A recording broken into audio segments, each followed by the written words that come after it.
Baik, terima kasih sekali kepada pembawa acara yang luar biasa ya. Hebat sekali, gaya komunikasinya juga bagus dan bisa membawa acara ini dengan baik sekali.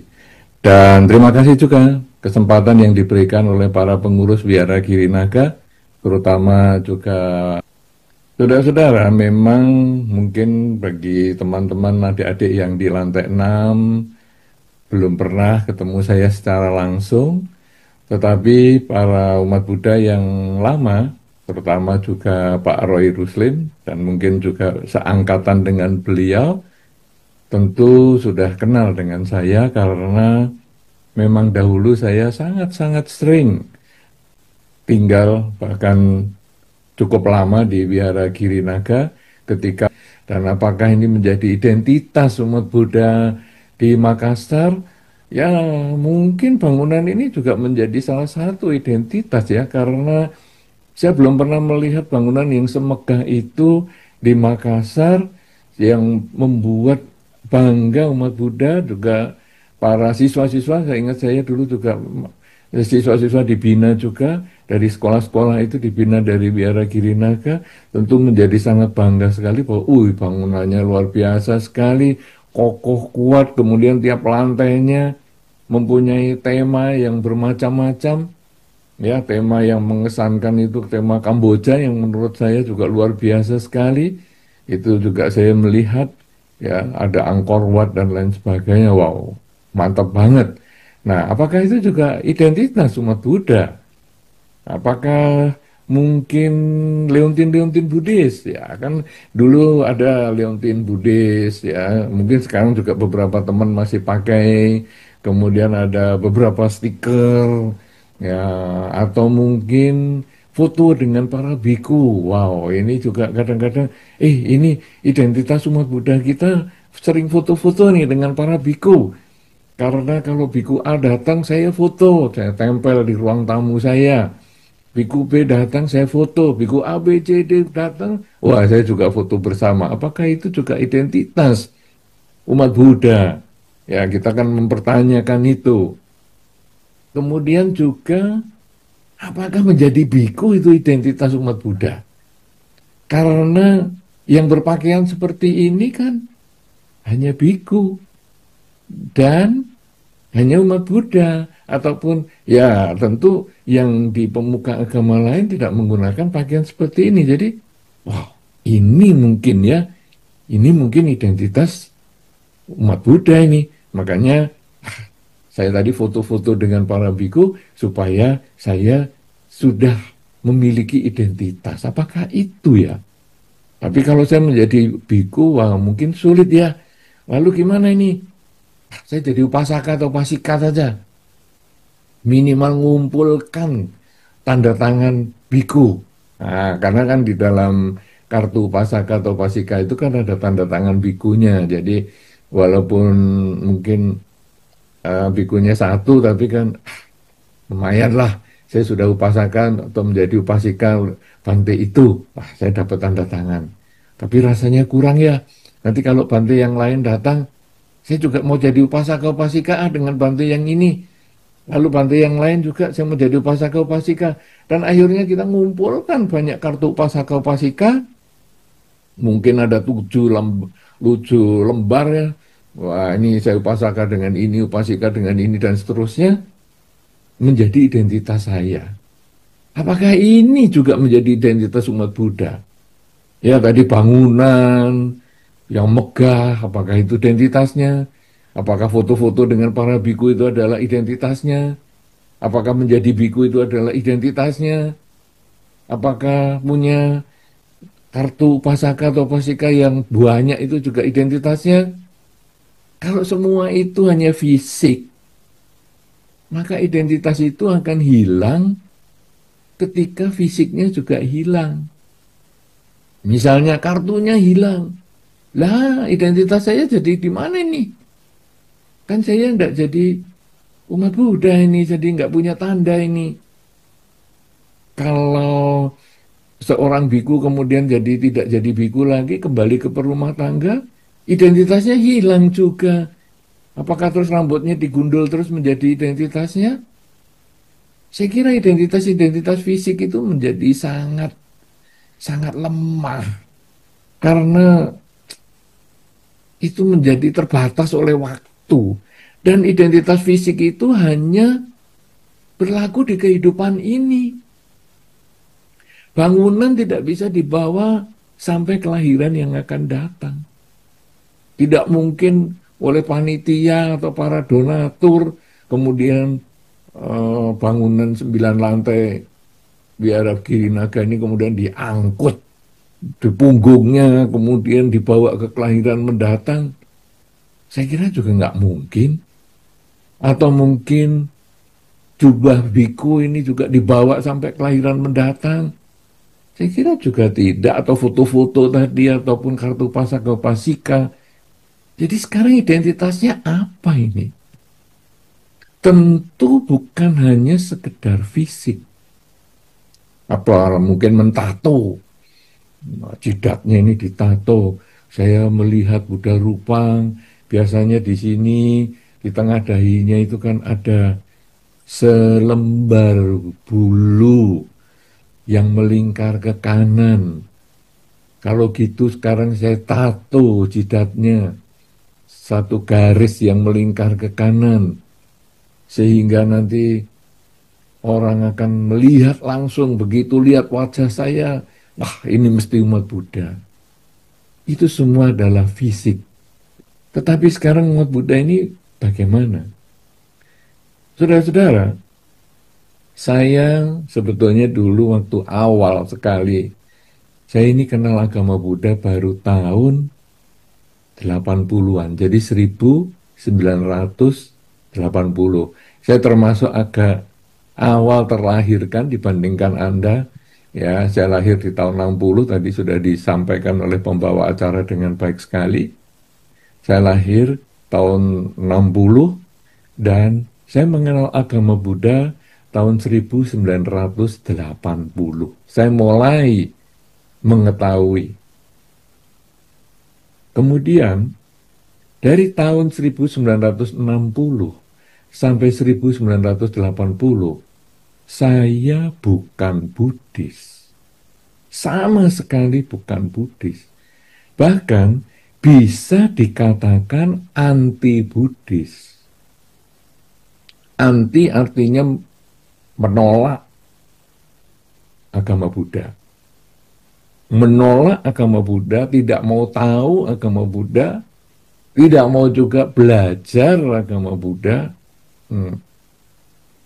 Nah, tetapi di beberapa lingkungan saya yang sedikit umat Buddhanya, karena saya tinggal di kota Yogyakarta yang tidak terlalu banyak jumlah umat Buddhanya, terutama di lingkungan saya pada waktu itu, di lingkungan sekolah, di lingkungan pergaulan, tidak banyak umat Buddhanya. Saya hanya mendengar dari mereka tentang identitas umat Buddha itu. Yaitu apa? Kesabaran dan cinta kasih. Jadi, mereka sering mengatakan, agama Buddha ini ya, baik sungguhan. Apa baiknya? Sabar orangnya. Sabar dan penuh kasih sayang. Bahkan kasih sayangnya bukan hanya kepada teman sesama umat Buddha, bukan hanya kepada lingkungan tetangga, tetapi kasih sayangnya ini bahkan kepada semua makhluk. Hari itu semua selalu menekankan kesabaran dan kasih sayang itu sebagai pengenalan ciri khas umat Buddha. Bahkan pernah ada satu kisah yang luar biasa yang saya ingat itu dari kecil. Ya walaupun saya bukan di lingkungan Buddhis, tapi ada cerita kesabaran itu seperti ini, bahwa ada seorang pertapa yang sedang duduk di bawah sebatang pohon yang cukup rindang. Kemudian Pertapa ini didatangi oleh perampok ataupun orang-orang yang hidupnya penuh dengan kekejaman. Lalu Pertapa ini didatangi dan bertanya, kamu ini kok jadi pertapa ini ngapain? Wah, saya ini berusaha untuk mengendalikan diri saya. Apa maksudnya pengendalian diri? Kata mereka-mereka yang penuh kekejaman itu. Oh, saya mengendalikan diri ini karena saya berusaha melatih kesabaran. Wah, sabar. Apa maksudnya sabar? Ya, menghadapi perubahan karena mengalami pujian ataupun mengalami celaan, dicela, dipuji, disakiti, ya, kemudian mengalami keuntungan, kerugian. Saya berusaha bersabar. Ya, kalau untung bisa gampang bersabar. Kalau rugi, sulit kan bersabar. Ya, itu justru saya berlatih seperti itu. Dalam kesulitan-kesulitan, saya bersabar. Masa sih kamu bisa bersabar seperti itu? Boleh dites. Sebetulnya kesabaran bukan perlu tes, kata sang pertapa itu. Tapi mereka-mereka yang kasar dan kejam ini tetap terus berusaha mendesak sang pertapa ini untuk melakukan uji kesabaran. Dan kemudian mereka mulai dengan kata-kata yang kasar. Mulai memaki, pertapa, kamu ini mau belajar sabar apa? Oh, modal kamu saja sejelek itu wajahmu, kehidupanmu sekacau itu, kamu hidupnya hanya duduk di bawah pohon meditasi, apa itu? Nah, mulai dia mau mengeluarkan kata-kata yang menjatuhkan atau membuli istilahnya zaman sekarang. Tetapi pertapa ini tetap tersenyum, ya tetap bahagia, ya bahkan sampai dimaki-maki binatang, tetap tenang. Bahkan pertapa ini bisa mengatakan, kamu memaki binatang kenapa? Ya karena di dalam pikiranmu yang ada hanya binatang-binatang itu. Tetapi kalau saya melihat, kamu itu bukan binatang bagi saya, kamu adalah seorang yang luhur. Bahkan bisa dikatakan setara dengan dewa. Kenapa? Karena di dalam pikiran saya yang ada adalah orang-orang yang luhur atau bahkan para dewa. Wow, para perampok ataupun para penjahat ini makin emosi. Sudah saya maki-maki dengan kata-kata yang paling jelek, sudah saya persamakan dengan binatang yang paling jelek sekalipun. Malah mengatakan pikiran saya yang penuh dengan kebinatangan seperti itu. Dasar ini pertapa. Masa sih kamu isinya katanya pikirannya para dewa, orang-orang suci dan lain sebagainya. Coba. Mulai mereka main fisik sekarang. Tadi hanya kata-kata. Sekarang dia main fisik. Mereka mulai memukul lambat. Ya, memukul Pak pundak pertapa itu. Masih sabar nggak kamu? Masih sabar nggak kamu? Kemudian menepuk pipinya. Masih sabar nggak kamu? Masih sabar nggak kamu? Makin keras tepukannya. Pertapa ini masih tetap tersenyum. Aduh, kasihan kamu ini. Kenapa orang suruh bersabar saja kok tidak bisa? Makin keras fisik kan. Perlakuan terhadap fisiknya ini makin kuat. Pertapa ini tetap tersenyum, tetap santai, walaupun pipinya sudah merah, kena pukulan. Mata sudah mulai bengkak, kena pukulan, tapi tetap santai. Nah, kata-kata yang kasar sudah. fisik sudah, kok masih terus ya? Akhirnya mereka mempergunakan alat.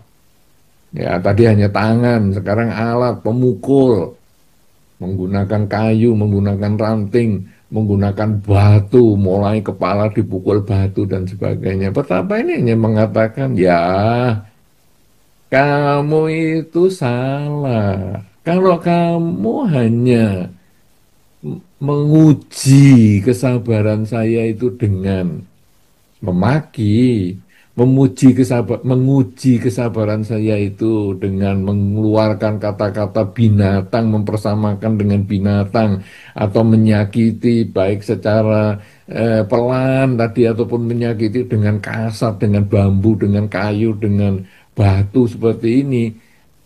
Kamu salah. Kesabaran itu bukan di fisik, kesabaran itu bukan di telinga. Kesabaran itu ada di cara berpikir.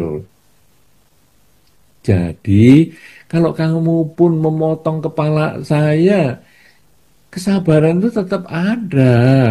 Kamu memotong anggota tubuh saya tetap ada. Apalagi cuma menyakiti tangan, kaki, badan, kepala, telinga dengan makianmu. Kesabaran itu ada. Karena kesabaran itu dari dalam pikiran. Nah, mereka-mereka orang yang kasar ini kemudian bertanya, maksudnya kesabaran dalam pikiran itu apa?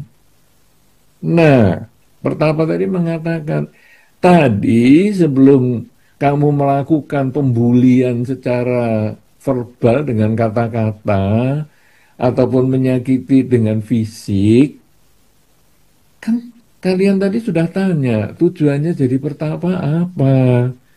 Kan saya mengatakan tujuannya kesabaran menghadapi perubahan. Jadi dipuji, dicela, memperoleh pangkat dipecat. Ya, satu memperoleh pangkat, satu dipecat.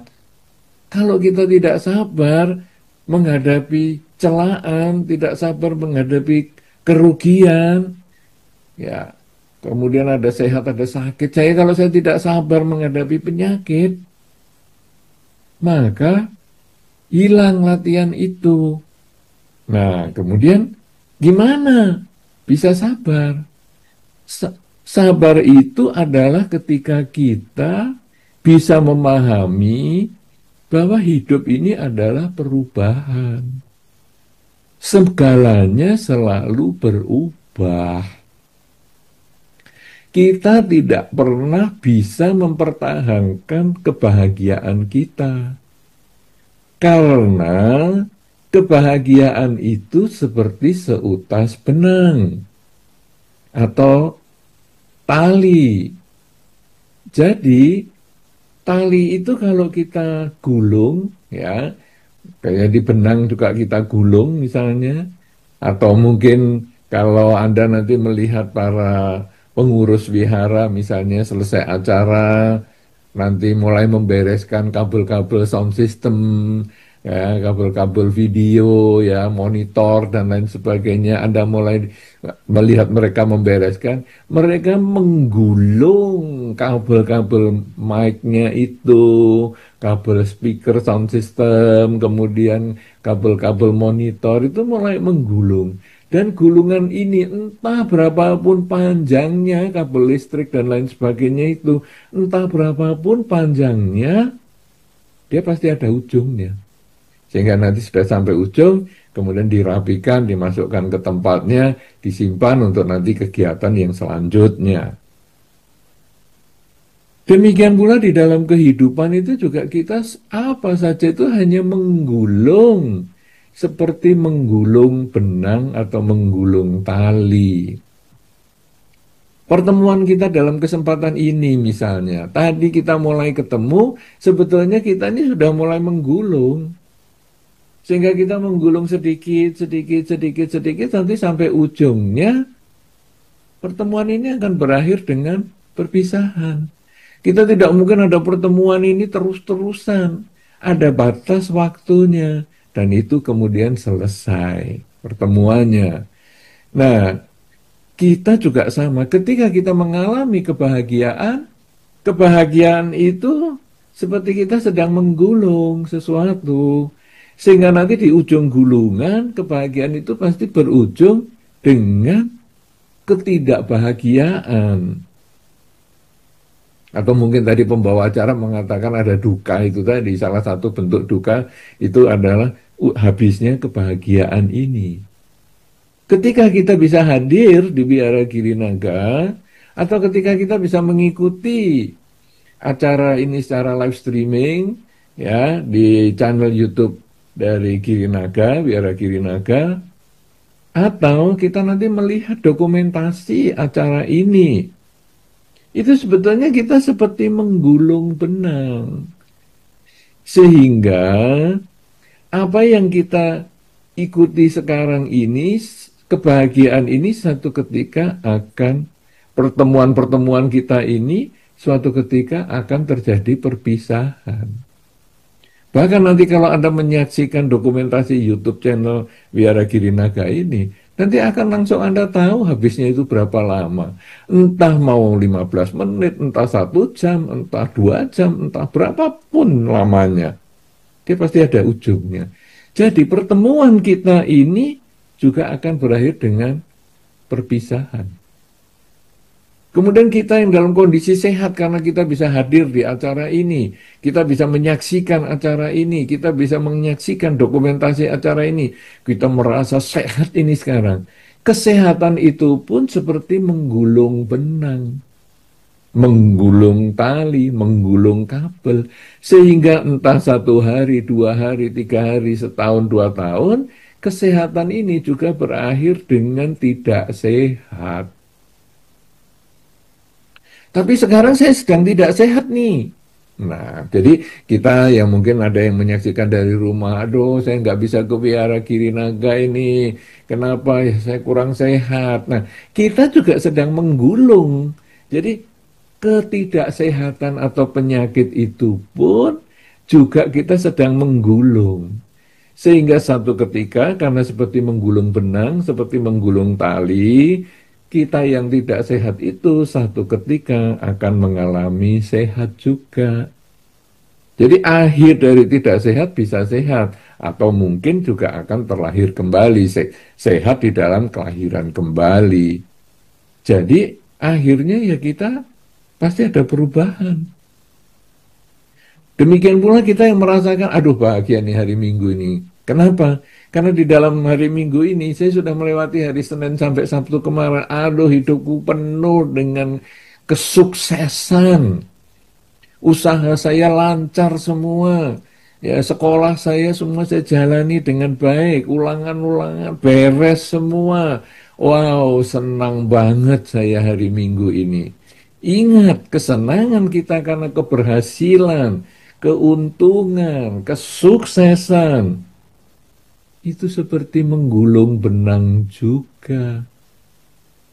Yang nanti lambat, kita juga bisa mengalami ketidaksuksesan. Nah, jadi di dalam kehidupan kita ini selalu ada 2 hal yang berubah. Suka menjadi duka, duka bisa menjadi suka. Untung bisa menjadi rugi, rugi bisa menjadi untung. Sehat bisa menjadi sakit, sakit bisa menjadi sehat. Pertemuan bisa menjadi perpisahan, perpisahan bisa menjadi pertemuan. Demikian terus berpasangan di dalam kehidupan ini berkelanjutan. Kalau kita hanya bisa menerima satu sisi saja, maka hidup kita ini tidak siap menghadapi sisi yang satunya. Saya hanya siap untung, tidak mau rugi. Maka ketika kita mengalami kerugian, kita menjadi stres, tidak bahagia. Ketika saya hanya rugi saja, saya merasa, aduh, hidupku ini penuh dengan penderitaan. pekerjaan gagal, pendidikan gagal, rumah tangga gagal, semuanya gagal. Aduh, hidupku penuh penderitaan. Ketika kita kemudian mengalami kebahagiaan, entah ada keuntungan atau entah mendapatkan kesuksesan apa, kita malah kadang nggak percaya. Masa sih saya bisa dapat keuntungan seperti itu? Kayaknya nggak masuk akal. Dalam hidupku ini sudah penuh penderitaan selamanya. Pasti hidupku ini juga penderitaan terus. Enggak juga. Semuanya itu bisa berubah. Nah, ketidaksiapan kita menghadapi perubahan itulah yang menimbulkan ketidakbahagiaan. Nah, saudara-saudara sekarang, kita lalu merenungkan ini. Ini pertama tadi menyampaikan seperti itu, bahwa kita lalu melihat bahwa kesabaran itu adalah kemampuan kita menerima kenyataan bahwa hidup ini berubah. Jadi kamu tadi datang memaki saya lalu bisa menerima kenyataan bahwa hidup ini berubah. Yang dulunya saya tenang, tidak ada orang, saya bisa bermeditasi dengan baik di bawah pohon yang demikian rindang. Datang kalian, kemudian membuat suara yang ramai, berisik, itu adalah perubahan. Dan saya bisa menerima itu. Kemudian ketika kamu memaki saya juga melihat itu sebagai perubahan. Tadi tidak ada makian, sekarang menjadi makian. Demikian pula dengan sentuhan fisik, pukulan, dan lain sebagainya. Semua itu saya hanya melihat perubahan dan saya bisa menerima itu sebagaimana adanya. Itulah yang membuat saya menjadi sabar. Kesabaran itu juga menjadi sumber kebahagiaan.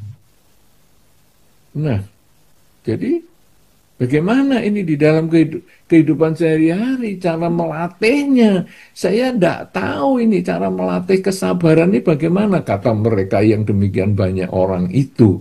Saya hanya tahunya, kalau saya nggak suka ya saya pukul. Kalau sampai pukulan tidak bisa menyelesaikan masalah, ya saya bunuh. Wow, bagaimana sekarang meningkatkan kesabaran? Nah, ini kesabaran itu bisa muncul ketika kamu mengembangkan kerelaan.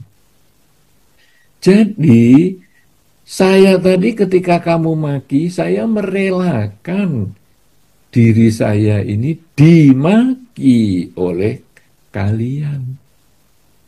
Ketika saya disakiti, saya merelakan diri saya disakiti. Jadi setelah saya memahami semua itu adalah perubahan, saya mampu merelakan apa yang ada di dalam diri saya ini berubah. Ini kerelaan. Loh, kerelaan ini bagaimana cara melatihnya? Masa kamu langsung dari awal sudah merelakan? Nah, kita umat Buddha diajari merelakan itu bahkan dari sekolah minggu. Ya, jadi kalau sekarang teman-teman atau para umat Buddha yang ini sekarang saya lihat di lantai 6 masih mungil-mungil, masih imut-imut, semuanya masih kecil-kecil. Tentu kalian juga sudah diajar bagaimana mengembangkan dana paramita. Nanti kalau ada lagu Buddhis, dana paramita misalnya, wow, kalian pasti sudah sibuk dengan memegang dompetnya, kemudian merelakan sebagian dari miliknya yang mungkin kemarin dikasih papa atau mama, masukkan ke kotak dana dan lain sebagainya. Itu adalah belajar kerelaan, belajar menerima perubahan. Bahkan bukan hanya dari sekolah minggu saja, tapi ketika Anda sudah menjadi remaja, ketika Anda menjadi dewasa, bahkan ketika Anda menjadi senior sekalipun, ketika lagu Dana Paramita itu Anda dengar, kemudian Anda sudah mulai siap-siap. nanti kalau ada kantong dana lewat ini di depan saya, sudah saya akan mulai. Nah, itu dulu di Biara Girinaga biasanya ada itu, ya. Jadi sama dengan biara-biara yang lain di berbagai tempat, berbagai kota, berbagai daerah itu ada lagu dan kemudian teman-teman bermain musik, menyanyi di depan, kemudian ada kantong dananya. Nah, kita kemudian berdana. Itu sebetulnya adalah belajar kerelaan. Sehingga suatu ketika sudah kebiasaan kita melakukan kerelaan ini, duit kita ketinggalan nih. Tadi saya ke toilet di mall, ketinggalan, duitnya hilang. Kita kaget mungkin menghadapi perubahan. Tadi punya duit, sekarang nggak punya duit, ada perubahan. Tetapi kemudian kita lalu ingat, saya kan biasanya juga kalau hari kebaktian, saya kan biasanya juga berdana. Anggap aja lah saya berdana, ini dana sempurna lah. Kenapa? Karena yang menerima dana, yang mengambil tadi di toilet, yang menerima dana tidak kenal dengan yang punya dana, yaitu saya, nggak kenal. Saya yang punya dana, yang punya dompet, ketinggalan di toilet, juga nggak kenal sama yang menerima dana, yang mengambil dompet itu. Jadi, sudahlah.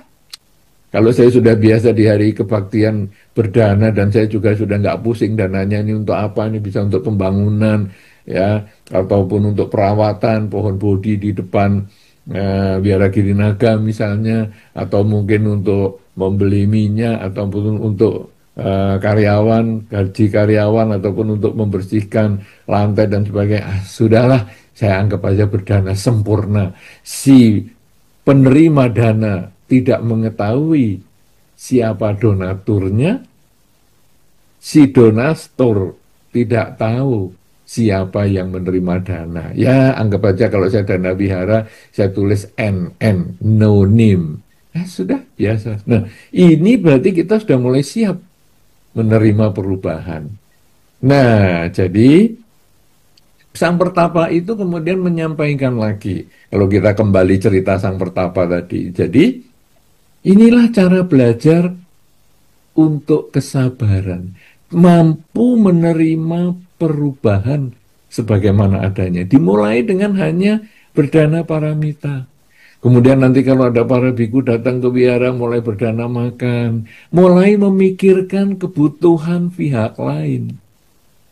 Jadi, dana makan ini bukan hanya sembarangan, tetapi betul-betul dipikirkan apa yang dibutuhkan oleh si penerima dana. Kalau tadi kan dana sempurna tadi kan pokoknya si penerima dana dan si pemberi dana tidak kenal, itu yang seperti ketinggalan di toilet. Tetapi juga bisa kita waktu berdana itu memikirkan pihak lain. Seperti dulu misalnya ketika saya tinggal di Biara Girinaga, masih lama sekali, ya, yang kuti lama, yang samping Dhammasala yang tadi saya ceritakan itu. Pagi-pagi Saudara Roy, ya, itu Pak Roy dulu masih muda sekali ya, mungkin masih berapa, 20-an tahun, belum ada sampai 30 tahun umurnya waktu itu. Ya, karena Pak Roy dengan saya umurnya tidak terlalu beda jauh. Kemudian masih muda hari itu, pagi-pagi sudah berdana makan. Bante, ini saya membelikan makanan di sana. Ya ini Pak, masih panas dan lain sebagainya. Nah, pada saat pelaksanaan persembahan dana makan itu, para umat Buddha berpikir tentang apa yang saya berikan. Jadi tidak asal-asalan berdananya itu, memikirkan, ini jamnya para biku bisa menerima dana makan. Nah, ini pakai cara, pakai aturan. Karena apa? Karena berpikir tentang si penerima. Kemudian dicarikan makanan yang paling dicocoki. baik oleh diri sendiri maupun yang diperkirakan disukai oleh si penerima dana. Ini kita mulai berpikir tentang pihak lain. Nah, jadi ini sebetulnya selain saya menerima perubahan, karena saya sudah memindahkan ataupun mengubah uang saku yang saya miliki. Kalau tadi saya pindahkan hanya ke kotak dana, sekarang saya pindahkan dalam bentuk makanan saya berdana kepada para biku pada waktu yang tepat. Ini mulai kita berpikir pihak lain. Nah, apa ini sekarang maksudnya? Bahwa kita secara mental mulai dilatih di dalam Dhamma untuk berubah. Tadi secara fisik hanya materi, tetapi sekarang secara mental kita dilatih, yaitu mulai memikirkan pihak lain. Sehingga kalau kita kembali kepada si pertapa tadi, ketika dia dimaki, ketika dia disakiti, selain dia menerima itu sebagai kenyataan, dia mulai berpikir bahwa orang ini mungkin baru stres. Dia tidak memahami tentang konsep kesabaran, dia kemudian menyakiti pihak lain. Orang ini sebetulnya pantas dikasihani. Orang yang kasihan. Dia mengekspresikan kegagalan hidupnya, kegagalan cita-citanya, kegagalan niatnya dengan menyakiti pihak lain. Jadi si pertapa ini bukan hanya mengembangkan cinta kasih, ternyata bukan hanya mengembangkan kesabaran, ternyata juga mengembangkan cinta kasih sebagai dasar kesabaran. Nah, ini sebetulnya yang menjadi identitas umat Buddha. Karena tadi waktu saya di lingkungan yang bukan Buddhis itu, kemudian saya sering mendengar, agama Buddha itu hebat sekali loh. Apa ya? Sabar dan penuh cinta kasih. Dia bisa menyayangi bukan hanya kepada diri sendiri, tetapi juga kepada semua makhluk. Nah, kenapa ini? Ternyata dari cerita sang pertapa ini, kita jadi tahu sekarang, bahwa kesabaran itu adalah ketika kita punya kemampuan melihat perubahan sebagaimana adanya, bisa menerima perubahan itu. Dan kemudian, karena kita bisa menerima perubahan itu, kita bisa membalas mereka-mereka yang menurut pandangan kita ini tidak sesuai harapan, yaitu misalnya menyakiti kita, kita bisa membalas dengan kasih sayang. Karena kita merasa kasihan. Dia tidak mengerti tentang perubahan ini. Nah, saudara-saudara semua, jadi sekarang kita lalu melihat bahwa kebahagiaan yang menjadi tujuan umat Buddha sebetulnya tidak bisa lepas dari identitas umat Buddha. Identitas kita sebetulnya adalah kesabaran dan kasih sayang. Kesabaran dan kasih sayang ini ternyata yang menimbulkan, yang menjadi sumber kebahagiaan. Kenapa demikian, saudara? Kebahagiaan itu apa sih? Kebahagiaan itu sebetulnya kemampuan kita melihat, menerima perubahan. Nah, sekarang gimana ini? Tadi kita sudah melihat bahwa segala sesuatu di dunia ini tidak ada yang kekal.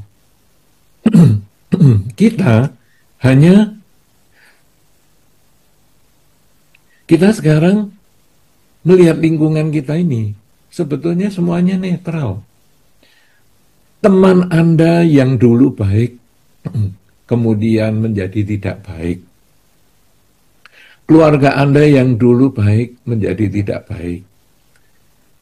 Itu sebetulnya bukan sesuatu yang menimbulkan penderitaan bagi kita.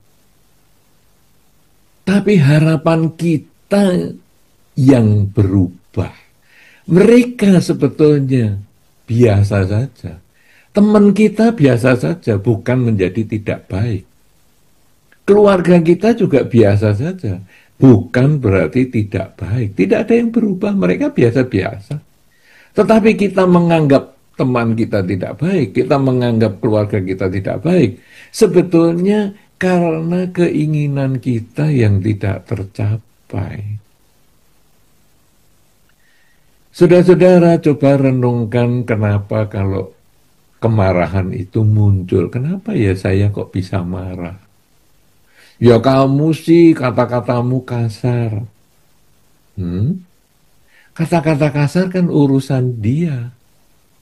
Ketika saya sedang tidur, dia ngomong kata kasar, saya kan nggak marah. Atau ketika saya sedang ada perhatian di tempat lain, misalnya karena saya sibuk main game, dia ngomong kasar, saya kan nggak marah. Atau kalau saya sedang berbahagia, maka kata-kata yang kasar itu juga tidak membuat saya marah. Jadi, sebetulnya kata kasar itu adalah netral. Saya berharap dia tidak ngomong kasar. Itu yang membuat saya stres. Itu yang membuat saya tidak bahagia. Itu yang membuat saya tidak sabar. Karena harapan saya sendiri. Keluarga saya kok berubah menjadi jahat sama saya. Sebetulnya mereka tidak ada yang berubah. Loh buktinya dia memaki saya, orang tua saya memaki saya, memarahi saya, main fisik dengan saya. Saya jengkel sekali kalau caranya gitu loh. Jengkel itu kenapa? Main fisik urusan papa dan mama, marah urusan papa dan mama. Tetapi saya ketika sedang bahagia, saya dimaki juga, saya nggak ngapa-ngapa. Saya tadi ulangannya dapat 100, kali ini di rumah saya dimaki sama papa mama, ya biarin aja, yang penting saya hasilnya sekolah sudah bagus. Bisa saya dimaki dengan seperti itu, tapi batin saya tetap tenang. Berarti makian itu tidak bisa saya terima, karena pikiran saya berharap, papa mama jangan memaki saya, papa mama jangan memarahi saya. Harapan ini yang menimbulkan kekecewaan. Wah, teman-teman saya pada pergi, saya nggak diajak. Harapan ini yang menimbulkan kekecewaan bagi saya. Waduh, acara kebaktian ini kok mulainya terlambat 15 menit, terlambat 30 menit. Waduh, saya stres. Loh, itu harapan saya yang menimbulkan ketidakbahagiaan. Tapi ketika harapan ini bisa saya sesuaikan dengan kenyataan, karena saya biasa berdana tadi, saya biasa dari sekolah minggu berdana, saya biasa juga berdana makan kepada para biku, maka ketika saya bisa berdana keakuan saya, maka perubahan itu bisa saya terima sebagaimana adanya. Jadi ketika teman saya berubah dengan saya, sudahlah, memang kamu seperti itu, suka mau omong kasar. Akhirnya saya bisa menerima kenyataan itu sebagaimana adanya. Ketika saya pulang dengan bahagia ke rumah, tapi kemudian menerima sambutan orang tua sedang marah-marah, kita nggak tahu apa-apa, tahu-tahu dimarahi. Sudahlah, memang saya mungkin baru pulang tidak pada waktu yang tepat, berarti saya yang salah. Ya sudah, saya terima aja, saya berdana kuping saya sudah biasa, saya berdana materi kepada donasi kepada yayasan sosial, wihara dan sebagainya. Sekarang saya berdana kuping, apa salahnya? Akhirnya hidup saya juga bahagia, walaupun saya mungkin mendapat omelan dari orang tua. Sudahlah, biar orang tua bahagia dengan memarahi saya, mungkin dia juga puas seperti itu, biar dia tenang juga. Akhirnya saya bisa menerima itu sebagai kenyataan. Kenapa? Karena saya bisa menerima perubahan. Nah, kalau sudah seperti itu, perubahan kita sudah bisa terima, maka kita lanjutkan pada tahap yang berikutnya, yaitu cita kasih. Cinta kasih berarti kita bisa menasihati kepada teman kita tadi. Sudahlah, ngapain kamu marah-marah? Marah-marah juga tidak menyelesaikan masalah. Malah kamu nanti yang pikiranmu ini diisi dengan kekotoran. Kamu ini seperti ya orang memegang kotoran kemudian mau melempar ke orang lain. Kamu dengan memaki saya itu seperti kamu memegang kotoran melempar ke orang lain. Kamu mengeluarkan kata-kata yang paling jelek, memilih kalimat yang paling menyakitkan. Tapi sebetulnya yang membuat kamu menderita itu sebetulnya adalah ketika kamu melempar kotoran, kamu sendiri yang sudah memegang yang pertama. Yang stres malah kamu sendiri. Untuk apa? Dengan kamu bisa terima perubahan, mungkin saya tidak sesuai dengan harapanmu, kamu kan tidak perlu ngomong yang kasar-kasar seperti itu. Kamu nggak perlu main fisik.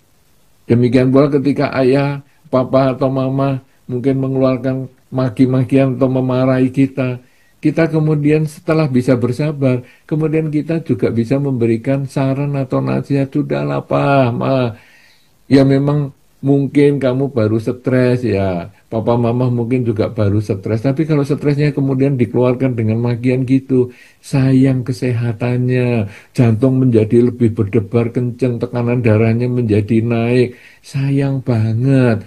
Lebih baik sudahlah, terima itu sebagai kenyataan. Mungkin saya memang tidak sesuai, tetapi ketika papa mama bisa terima perubahan ini, mungkin papa mama akan bisa mengatakan dengan kata-kata yang lebih halus, sehingga saya nanti juga bisa memahami, sehingga saya juga bisa berpikir dan saya juga bisa berubah sesuai dengan yang papa mama harapkan.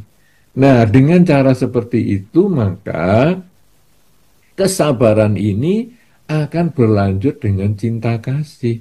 Dan itulah sebetulnya yang menjadi identitas umat Buddha, juga sekaligus menjadi sumber kebahagiaan umat Buddha. Dan kesabaran maupun cinta kasih ini menjadi dasar untuk pengumpulan kebajikan. Karena kebajikan itu bukan diperoleh dengan maki-maki. Kebajikan itu bukan diperoleh dengan main fisik. Kamu menyakiti saya harus menyakiti kamu. Kebajikan itu bukan diperoleh dengan membenci. Tapi kebajikan itu justru diperoleh dengan kesabaran dan cinta kasih tadi. Kerelaan itu tadi. Dan semakin sering kita mengembangkan kebijaksanaan, kesabaran, dan cinta kasih ini, semakin banyak perbuatan baik yang kita miliki. Kita di dunia ini kita memperoleh kebahagiaan. Kita setelah kelahiran di alam ini, kita pun punya modal untuk memperoleh kebajikan, kebahagiaan di kelahiran yang selanjutnya. Jadi saudara-saudara, kalau kita mengembangkan identitas Buddhis kita, yaitu kesabaran dan cinta kasih, maka latihan kesabaran dan cinta kasih ini bisa menimbulkan kebahagiaan untuk kita di kehidupan ini, juga di kehidupan-kehidupan yang selanjutnya.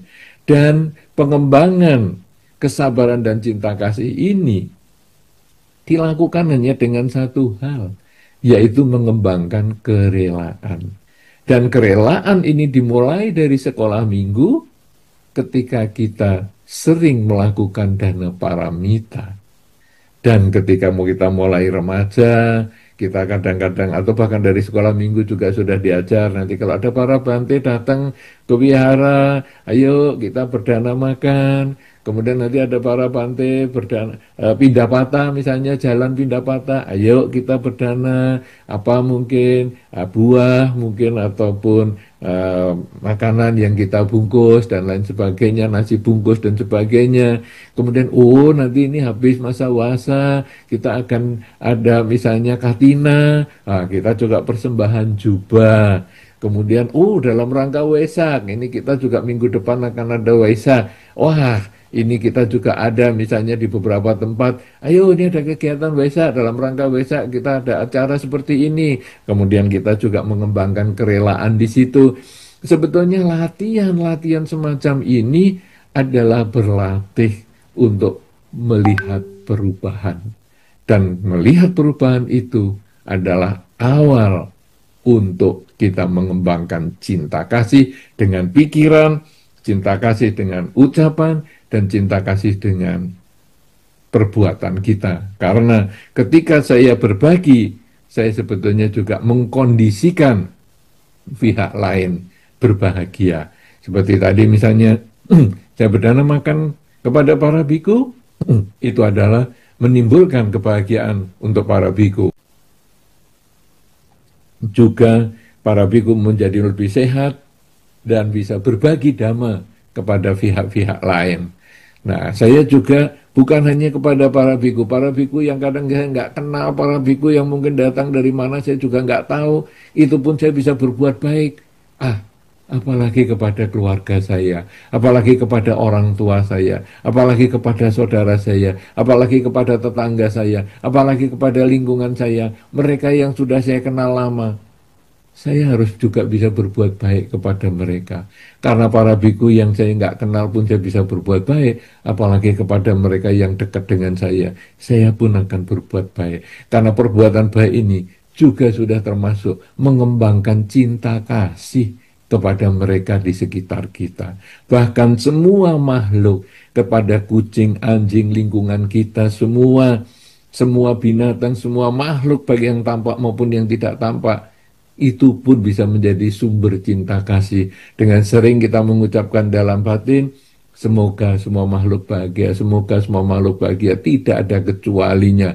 Walaupun saya punya musuh dengan si A, misalnya teman kelas saya, tapi ketika saya mengucapkan semoga semua makhluk berbahagia, tidak ada pengecualian. Saya tidak mengatakan semoga semua makhluk kecuali si A, musuh saya itu berbahagia. Saya tidak ada pengecualian. Saya hanya mengucapkan semoga semua makhluk berbahagia, termasuk si A, musuh saya, juga berbahagia.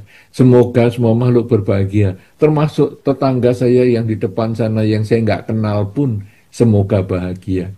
Jadi, dengan pengulangan kalimat semoga semua makhluk bahagia, kita juga bisa lebih mempercepat kualitas cinta kasih menjadi bagian dari diri kita dan mempercepat kualitas kesabaran menjadi bagian dari identitas kita. Karena kesabaran dan cinta kasih inilah yang menjadi identitas umat Buddha dan sekaligus menjadi sumber kebahagiaan umat Buddha.